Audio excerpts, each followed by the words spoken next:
Hey everyone, welcome to the Rachel Cruze Show. All right, let's talk about used cars. The market for used cars right now, it's kind of a bummer. I feel like the demand is very high, but there's low supply. But listen, paying cash for a reliable, slightly used car is still the best way to buy. So here are some tips on shopping for a used car in this market.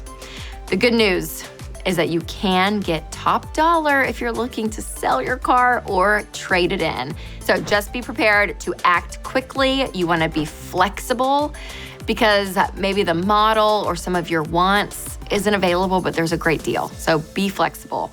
Also, you could consider a sedan. So apparently the demand for SUVs is really high and the demand for trucks is really high.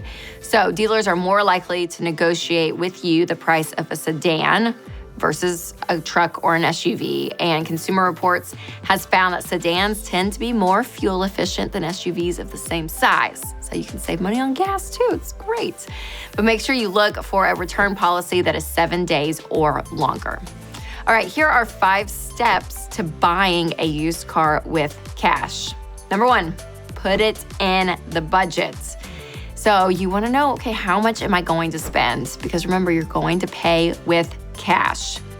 And if you have more savings, then you can say, okay, let's put some savings in here and see how much we can figure out to spend on a car. But if you need to save over a period of time, that's when you want to create a sinking fund in your budget. So for example, let's say you want to buy a $7,000 used car and you have 2 years to save for it. You kind of look out in the future and say, okay, in about 2 years, I'm gonna have to replace it. Then you know you have to save $292 a month to get to $7,000 in 2 years. So when you do that, you wanna make sure that, again, you have money in your entire budget to pay bills. So you wanna make sure that amount that you're saving for the car is small enough that you're not behind on your bills, but you wanna make sure that it's enough that you're going to meet your goal. Now, if you can't wait that long and you're like, no, I have to replace my car now, then there's always the option to sell some stuff, look and see how much is your current car worth. You can get a second job. Anything you can do to get some cash together to replace your car. Because remember, cash is number 1. That's what you want to spend when you're buying a used car. You just want to spend with cash. All right, number 2, you're gonna start shopping. So there are some different ways to buy a used car. You can buy from an independent used car dealership. So this is just like walking into a dealership, you know, kind of haggling with the salesman, all of that. So there is an option there. And when you do that, you wanna make sure you do your homework, you know what you're getting yourself into, and have the willpower to walk away. If you cannot get a good deal, then walk away, you guys. It's not worth it. But I'm telling you, you can still get a good deal at a reputable dealership on a used car. Now, there's also private sellers. So this one can be a little bit riskier. So you wanna be prepared, take some precautions. But you can find hundreds of cars being sold in your area on different websites like eBay Motors, Cars.com, Auto Trader, Craigslist, Facebook Marketplace, so many great options. You can also find some on online car retailers. So this is places like Carvana, CarMax, and they have huge online inventory, you guys. I mean, you can go in there, so many cars. And the great thing about this option is that their cars go through a rigorous inspection process. And you can often just browse looking for your car right there on your couch at home and just be car shopping right there.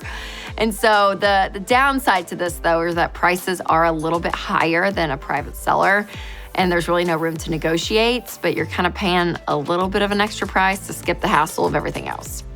Next, you want to check the car's value. So you can use Kelley Blue Book for this. They use data collected from actual sales and auction prices to give you an accurate price range. So this will help you negotiate and help you from not paying too much for a car. And then also I would research and get an idea of how much you'll have to spend to maintain the car. For instance, a Honda Civic will be very different than a Mercedes. So just remember that. Number 4, inspect the car yourself. So actually drive it, test drive the car, see how it runs. Are there any weird noises or rattling happening? Look for red flags. You also want a vehicle history report, which is a VHR. So services like Carfax provide this stuff because it shows the car's ownership history, accident history, title status, mileage, everything you need to know. So it is worth getting that for sure. And then you want to take your car to a mechanic. So always, always, always inspect a used car. It is worth it. A pre-purchase inspection shouldn't cost more than $100. And I'm telling you, that is a great investment. All right, number 5, negotiate for the best price. So sellers need your cash more than you need their car. So remember, you have leverage in the situation. And go in with knowledge. Do your research. Know how much, not only are you going to spend on the car, but other cars on the market. Know what a certain car costs versus another one, and actually have some knowledge when you walk in. And tell them that you are going to pay with cash. Don't tell them how much you have, and ask for a deal. Don't be afraid to throw out a number or ask how much they can take off. Just ask, and then be quiet. Silence is awkward, and someone is going to start talking first, and it shouldn't be you. Let them just talk their way, keep talking, and be silent. Again, it can be awkward, but that is a powerful negotiation tactic. And then be prepared to walk away.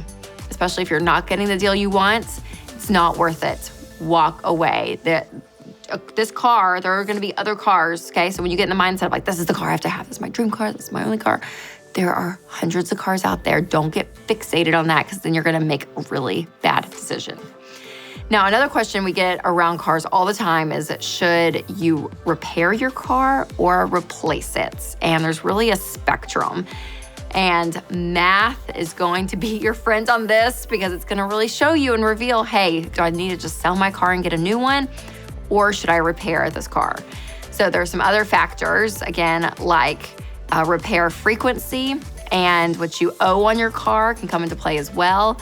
So first, estimate the value of your car without the repairs. You're selling as is. So for example, let's say you can get $5,000 for your car as is. Now you can estimate the cost of your repair. So let's say it takes $1,000 to repair your car. If you sell it immediately after the repairs, could you make $6,000? If so, then maybe you would lean towards just repairing it.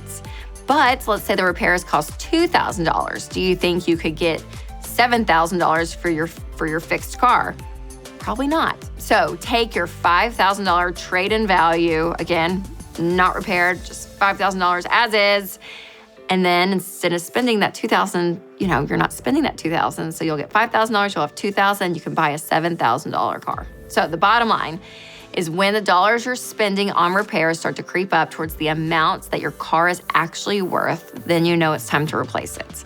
And remember, older cars tend to require more costly repairs. And remember those other factors that I mentioned, like, are you worried about your car breaking down? You're gonna be stranded. Could you lose your job if you don't have reliable transportation? Is your car unsafe?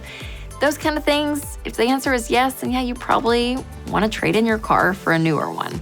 And that's okay, because right now you're ready and you know what to look for.